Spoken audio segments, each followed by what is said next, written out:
हाँ जी, तो मेरे प्यारे दोस्तों, मैं आप सभी का स्वागत करता हूँ अपनी इस नई वीडियो में। मेरा नाम है मानवेंद्र कुमार और मैं यूरोप के एक बेहद ही खूबसूरत से शहर प्राग में रहता हूँ। तो चलिए आज हम बात करेंगे लॉन्ग टर्म रेजिडेंस परमिट के बारे में कि कैसे आप इसको अवेल कर सकते हो। जब आप अपने देश से यूरोप के किसी भी कंट्री में आते हो तो आपके पासपोर्ट पे एक वीज़ा होता है, जो वीज़ा कुछ टाइम के बाद एक्सपायर हो जाता है आने के। अगर सिंगल एंट्री वीज़ा है तो फिर आप एंट्री करते ही वो आपका वीज़ा एक्सपायर हो गया। देन यहाँ पे आपका प्रूफ क्या है कि आप जो है किसी किसी पुलिस ऑफिसर ने या किसी भी ऑफिशियल ने अगर आपसे मांगा कि दिखाइए आपके पास जो है वो परमिट है हमारे देश में रहने की, तो अगर आप अपना वो वीज़ा दिखाओगे तो वो वीज़ा तो आपका एक्सपायर हो चुका होगा बिकॉज आपने एंट्री की, दैट्स ऑल। तो एंट्री करने के बाद आपको एक कार्ड बनवाना पड़ता है जिसे कहते हैं लॉन्ग टर्म रेजिडेंस कार्ड या परमिट। तो ये बहुत ही मतलब सिंपल सी चीज़ है, बट इसके बारे में इंफॉर्मेशन जो है वो वाइडली प्रेजेंट नहीं है। जैसे बात नहीं करता कोई अच्छे से, या इन्फॉर्म नहीं करता है, बताता नहीं है। क्योंकि मेरे केस में ऐसा ही हुआ था कि मैं जो है वो मेरे पासपोर्ट पे वीज़ा लगा और देन उसके बाद मुझे पता तो था कि एक रेजिडेंस कार्ड बनता है, बट मुझे ये नहीं पता था कि कब बनवाना होता है, या फिर किसी ने अच्छे से मुझे गाइड नहीं किया था। जब मैं यहाँ पहुँचा, पहुँचने के बाद जो यहाँ पे दोस्त वगैरह है, दोस्त तो क्या ही मतलब जो जान पहचान के इंडियंस वगैरह हैं, या फिर पाकिस्तानी, बांग्लादेशी, नेपालीज, जो भी एशियन कंट्री के, साउथ एशिया से जो जितने भी लोग थे उनसे मैंने बात की। किसी ने भी जो है वो राइट इन्फॉर्मेशन नहीं दी कि हाँ भाई आपको ये ऐसे बनवाना है या फिर अब आपको बनवा लेना चाहिए, ऐसा वैसा कुछ भी। तो मैंने खुद ही जो है, मेरे अंदर क्यूरियोसिटी हुई कि यार ये कार्ड बनवाऊँ कैसे। तो मैंने फिर वेबसाइट पे पढ़ी तो मुझे पता चला कि जब भी आप किसी भी यूरोपियन कंट्री में जाते हो, जाने के एक हफ्ते के अंदर आपको वहाँ की जो MOI ऑफिस या एक्सटर्नल मिनिस्ट्री ऑफिस कह लो, वहाँ पे जा कर के आपको इन्फॉर्म करना होता है कि भाई साहब हम आ गए हैं आपके देश में, ठीक है। और देन उसके बाद वो आपका बायोमेट्रिक्स लेते हैं एंड देन उसके बाद जो है वो आपको लॉन्ग टर्म रेजिडेंस परमिट आपको प्रोवाइड किया जाता है, जो कि 1 साल के लिए वैलिड होता है। तो ये मेरे ख्याल से ज़रूरी मतलब चीज़ है कि आपको पता होनी चाहिए। तो चलिए इसकी टेक्निकलिटीज़ पे बात करते हैं और इसके बेनिफिट्स के बारे में भी चर्चा करेंगे कि क्या क्या जो है आपको सहूलियत मिलेगी। तो उसके पहले मैं आप लोगों को दिखा देता हूँ कि दिखता कैसे है, कैसा है लॉन्ग टर्म रेजिडेंस कार्ड। यार कुछ छुपाना पड़ेगा ना मुझे, कहीं आप लोग कुछ हैक वैक ना कर लो या कुछ मतलब गड़बड़ काम ना कर दो।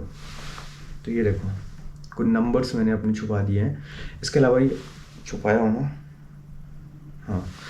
तो ये ऐसा दिखता है एंड जो मेरी फ़ोटो आप लोगों को दिख रही है उसके बैकग्राउंड में यानी वाटर मार्क में जो है वो पूरा EU का पूरा जोन जो है वो बना होता है। तो इसके थ्रू अब क्या क्या बेनिफिट्स हैं वो मैंने अपने पर्सनल एक्सपीरियंस के हिसाब से जो है वो लिख रखे हैं। तो एक एक करके मैं आप लोगों को बताता हूँ वो सारी चीज़ें। पहला है कि आप लोग को जितना भी ये EU जोन है, जिसमें कि मोर देन आई थिंक अब तो 44 या 45 मोर देन 40 कंट्रीज़ हैं EU में, उन सभी कंट्रीज़ का आपको एक्सेस मिल जाता है। अब यहाँ पे 2 चीज़ें समझने के लिए, एक है EU जोन, ठीक है, मतलब यूरोपियन यूनियन, जिसमें कि पहले ब्रिटेन भी था फिर ब्रेग्जिट कर लिया, ठीक है। तो EU जोन है जिसमें कि यूरोपियन यूनियन है, जिसमें कि जो जो मेजॉरिटी ऑफ कंट्रीज़ हैं जिसमें वो यूरो जो हैं वो एज अ करेंसी यूज़ करती हैं, बट ये मैंडेटरी नहीं है। जैसे मैं जिस देश में हूँ, चेक रिपब्लिक में, इसने यूरो एक्सेप्ट नहीं किया है, बट ये EU जोन में है एंड ये अपनी खुद की एक करेंसी जो है वो चलाता है। तो ऐसे ही बहुत सारी कंट्रीज़ हैं, जैसे आप नॉर्वे चले जाओ, स्वीडन चले जाओ, ठीक है, ये सब भी जो हैं वो अपनी खुद की करेंसी, जैसे स्विस क्राउन या फिर नॉर्वेजियन क्राउन करके उन लोग अपनी करेंसी चलाती हैं। जैसे ये है तो चेक क्राउन यहाँ चलता है। तो कहने का मतलब कि EU जोन में एंड मतलब मैं ये बात को कैसे समझा सकता हूँ, ओके। तो आपको कुल मिला के पूरे EU जोन का जो है वो एक्सेस मिल जाता है। देन उसके बाद जो है हम बात करते हैं एक्सेस का मतलब क्या है। एक्सेस का मतलब ये है कि अगर आपको जैसे घूमने जाना है, आपको इटली जाना है, क्रोएशिया जाना है, बेल्जियम जाना है, कहीं भी जाना है, तो मैक्सिमम कंट्रीज़ आपको अगर वो EU जोन में आती हैं एंड शेंगन ज़ोन में नहीं आती हैं तो आपको ऑन अराइवल वीज़ा मिलता है। अगर शेंगन ज़ोन में आती हैं तो आपको जो है फ्री बॉर्डर, वहाँ पे बॉर्डर तो होता नहीं है, आप फ्रीली मूव कर सकते हो, ठीक है। तो दूसरा जो है वो है, जैसे कि ये शेंगन ज़ोन मैंने बोला, ईयू ज़ोन में ज़रूरी नहीं है कि आपका बॉर्डर फ्री है, आप जा सकते हो, बस शेंगन ज़ोन में अगर वो कंट्रीज़ आती हैं तो आप फ्रीली मूव कर सकते हो। देन आप किसी दूसरी शेंगन कंट्री में जाते हो तो आपको 90 डेज़ का जो है वो स्टे पीरियड मिलता है, आप वहाँ पे रह सकते हो 90 डेज़ तक विदाउट एनी प्रॉब्लम। उसके बाद अगर आप रहना चाहते हो तो वैलिड वहाँ का आपको लॉन्ग टर्म रेजिडेंस परमिट आपको बनवाना पड़ेगा। देन उसके बाद नेक्स्ट जो बेनिफिट है वो है वीज़ा ऑन अराइवल की फैसिलिटी आपको होल वर्ल्ड, मतलब इट डिपेंड्स कि उस कंट्री का पासपोर्ट कितना स्ट्रॉन्ग है, उस कंट्री की रेपुटेशन कितनी अच्छी है अकॉर्डिंग टू सेवरल इंडेक्स। तो आपको बहुत सारी कंट्रीज़ में ऑन अराइवल वीज़ा की फैसिलिटी मिल जाती है अगर आपके पास यहाँ का लॉन्ग टर्म रेजिडेंस परमिट है तो। देन उसके बाद आते हैं कि अगर मान लीजिए कि आप जर्मनी में आए हैं या चेक रिपब्लिक में आए हैं एंड आपको जॉब मिल गई नीदरलैंड में, या फिर आपको जॉब मिल गई इटली में, तो अब आपको मूव करना है तो आप बहुत ही ईजिली मूव कर सकते हो यहाँ से वहाँ तक, ठीक है, क्योंकि कोई बॉर्डर नहीं है। आप तुरंत जा करके फिर वहाँ अप्लाई करके वहाँ का जो है लॉन्ग टर्म रेजिडेंस परमिट वगैरह जो कुछ भी फॉर्मेलिटी होगी वो कर सकते हो। आपको वो वीज़ा वाला जो हैसल है ना, वो उसमें पढ़ने की ज़रूरत नहीं होगी। अगर आप एक जगह का, अगर आपके पास जो है वो लॉन्ग टर्म रेजिडेंस कार्ड है, परमिट है, किसी भी शेंगन एरिया के किसी भी एक कंट्री का अगर है तो एक तरीके से आपको हर जगह की अपॉर्चुनिटीज़ को अवेल करने का मौका एंड ईज़िली मूव करने का भी मौका आपको मिलता है। देन उसके बाद आते हैं हम कि आप अपना खुद का बिजनेस एंड अगर आप घर खरीदना चाहो तो आप वो भी खरीद सकते हो, बशर्ते कि आपकी जो जॉब होनी चाहिए वो डिपेंड होता है कि जैसे कॉन्ट्रैक्चुअल जॉब्स होती हैं 6 महीने की, 1 साल की, 2 साल की, तो उसमें अब बैंक को मतलब वो अश्योरिटी होनी चाहिए कि नहीं ठीक है आपकी लॉन्ग टर्म जॉब है एंड आप ईएमआई बेयर कर सकते हो, तो उसके हिसाब से आप जो है लॉन्ग टर्म रेजिडेंस कार्ड पे जो है वो घर वगैरह भी खरीद सकते हो। इसके अलावा बिज़नेस तो आप कर सकते हो, फॉर श्योर बिज़नेस आप स्टार्ट कर सकते हो। देन आप जो है उस टैक्स स्लैब के अंडर में आ जाओगे। देन आप जो है वो जो भी इनकी पॉलिसीज़ हैं उनके रूल्स एंड रेगुलेशन के अंडर में आप अपना बिजनेस स्टार्ट कर सकते हो। एंड उसके बाद जो है वो बात आती है ये रेजिडेंस कार्ड, इसका 3 जो है वो स्टेज होता है। आप पहले लॉन्ग टर्म रेजिडेंस कार्ड पे रहते हो, ये 1 साल के लिए वैलिड होता है।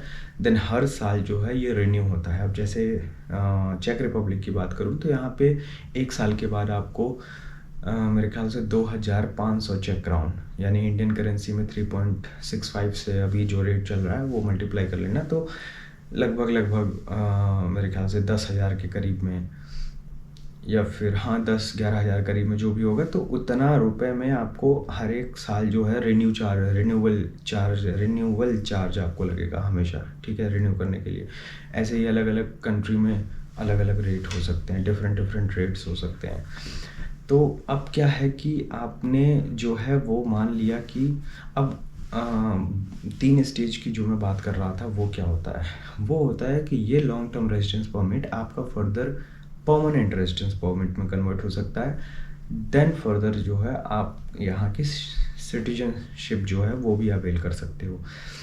तो हर एक कंट्री का अपना रूल्स एंड रेगुलेशन है कि आपको उतना टाइम तक उस कंट्री में रहना पड़ेगा। जैसे चेक रिपब्लिक की बात करें तो यहाँ पे कंटिन्यूस जो है वो 5 इयर्स का स्टे पीरियड है, आप यहाँ पे इतना साल रहो, देन उसके बाद आप जो है यहाँ की परमानेंट रेजिडेंस के लिए अप्लाई कर सकते हो। जैसे जर्मनी में मेरे ख्याल से 3 साल या 5 साल का है, वहाँ भी नॉर्वे में 2 साल का है, नीदरलैंड में भी 5 साल का है, ऐसे करके हर एक कंट्री में, जिस स्विट्ज़रलैंड का 10 साल का है, यानी 10 साल आप रहोगे तब जाके आप वहाँ की परमानेंट रेजिडेंटशिप पा सकते हो। एंड इसके साथ ही कुछ आपको वहाँ की कल्चर्स, हर एक कंट्री के परमानेंट रेजिडेंस के लिए जो है वो उस टाइम फ्रेम को कंप्लीट करने के बाद, जैसे किसी का मान लिया 5 साल है एवरेज, मतलब किसी भी कंट्री का एवरेज हम ले चल रहे हैं 5 साल है, तो 5 साल आप रह लिए, एक जो है वो बॉक्स आपने टिक कर लिया। देन उसके बाद आपको उसकी लैंग्वेज जो है, कुछ लेवल्स होते हैं जैसे A1 A2 B2 B1 करके, तो उसमें जो मतलब इसको आप कह सकते हो कि beginner and intermediate and advance करके लेवल्स होते हैं, तो उसमें कुछ सर्टेन लेवल आपको आनी चाहिए उनकी लैंग्वेज।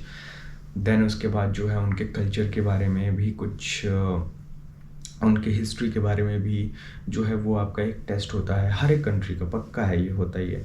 देन इन सारे बॉक्सेस को अगर आप टिक करते चले जाते हो तो उसके बाद जो है वो आपको परमानेंट रेजिडेंटशिप जो है वो आपको प्रोवाइड कर दी जाती है। और देन परमानेंट रेजिडेंटशिप के बाद जो है वो आप फर्दर जो है वो सिटीजनशिप भी अवेल कर सकते हो बहुत ही ईजिली।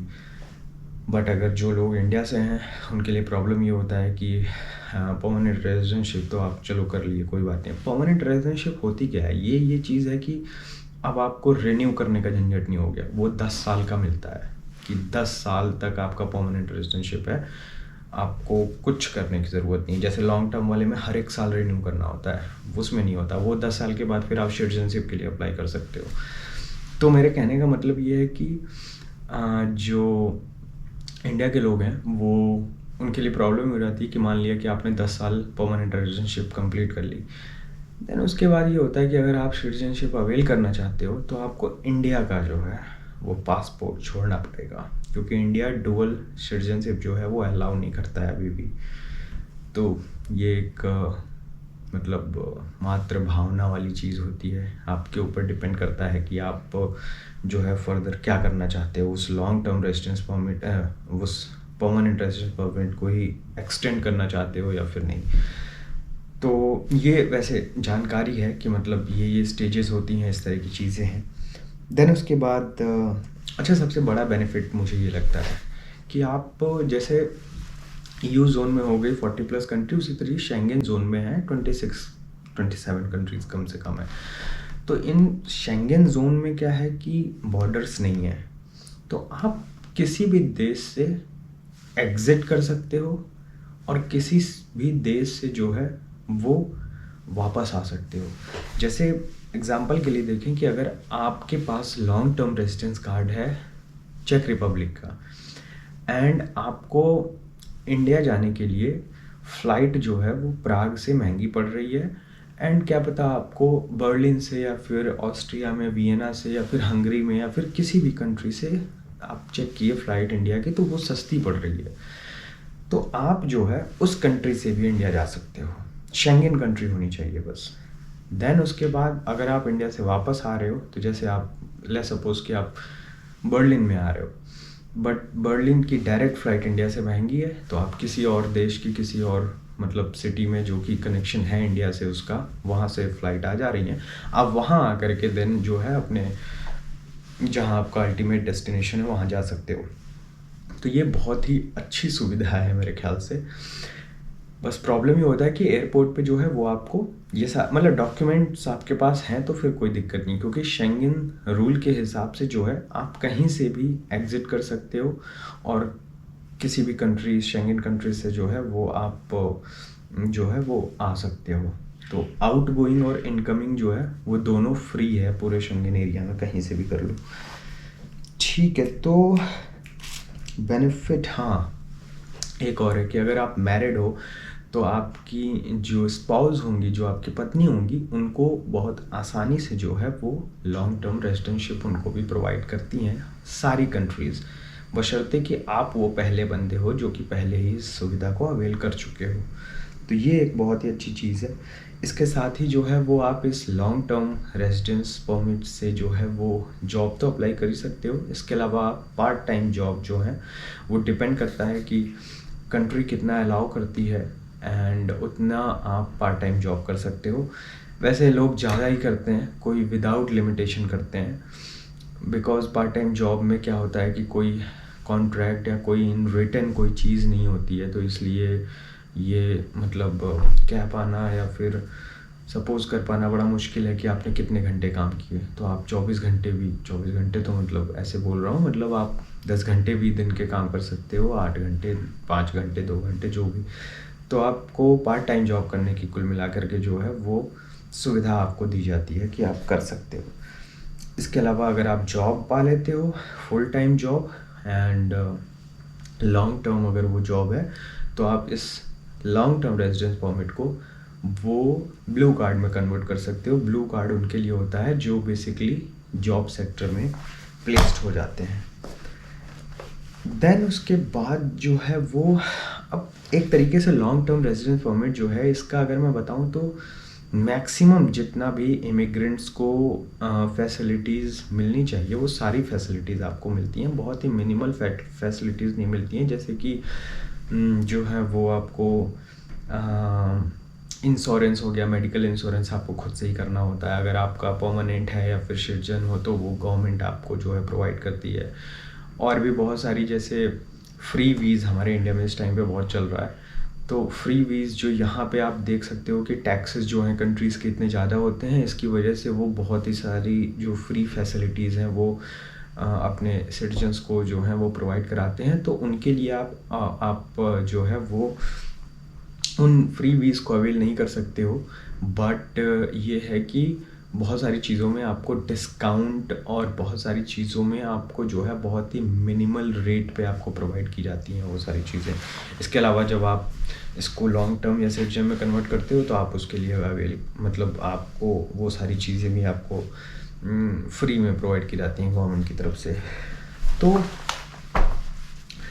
चलिए, ये सारी बातें थी मेरे ख्याल से कि दैट्स इनफ कि जो है वो क्या बेनिफिट्स हैं लॉन्ग टर्म रेजिडेंस कार्ड्स के। एंड इसके अलावा जो है अगर आपके कोई क्वेश्चन है कि कैसे जो है इसको बनवाया जाए, क्या चीज़ है, अगर आप नए नए आ रहे हो, अगर आपको वीज़ा लेने में कोई दिक्कत हो रही है, या फिर क्योंकि यार देखो मुझे बहुत दिक्कत हुई थी, कोई समझाने बताने वाला नहीं था, कंसल्टेंसी का मैंने कोई हेल्प नहीं लिया था, सब कुछ खुद से ही किया था। एंड जो लोग हैं वो भी पता नहीं क्यों बात करने में बड़ा मतलब अपने आप को महान समझते हैं कि यार बात ही नहीं करते हैं सही से। जो यहाँ पे हैं उनको मैं कितना कांटेक्ट करने की कोशिश करता था तो नहीं करते हैं लोग, तो बड़ा कन्फ्यूज़न होता है मन में। हमें मतलब नेक्स्ट स्टेप नहीं पता होता है कि क्या करना है और वो कैसे होगा। तो उन सारी चीज़ों के लिए मैं हूँ आप लोग का भाई यहाँ पे, ठीक है, टेंशन नहीं लेने का। और आप जो है वो मुझे इंस्टा पे या फिर आप मेल के थ्रू मुझे कांटेक्ट कर सकते हो। मैं अपना दोनों जो है वो कांटेक्ट डिस्क्रिप्शन में डाल दूंगा। इसके अलावा जितने भी लोग हैं वो अभी स्किप मत करना, वीडियो एंड मत करना, अभी थोड़ा सा इम्पोर्टेंट चीज़ भी सुन लो यार, पब्लिसिटी कर रहा हूँ खुद की। तो कहने का मतलब कि जो है वो और भी कंट्रीज़ में जो जाना चाहते हो, बिकॉज़ 2-3 कंट्री का मुझे आइडिया है पूरा पुख्ते तरीके से, उनकी भी जानकारियाँ मैं शेयर करूँगा, जैसे इटली के हो गया, नीदरलैंड हो गया और जर्मनी हो गया। तो किसी भी कंट्री में अगर आप एज अ जॉब या फिर स्टडी जो कुछ भी जाना चाहते हो तो आप मेरे चैनल को सब्सक्राइब कर लो, इसको शेयर भी कर देना। और फिर मिलते हैं नए वीडियो में, और बहुत बहुत शुक्रिया इतना प्यार देने के लिए। तो अब इजाज़त चाहूँगा, बाय बाय।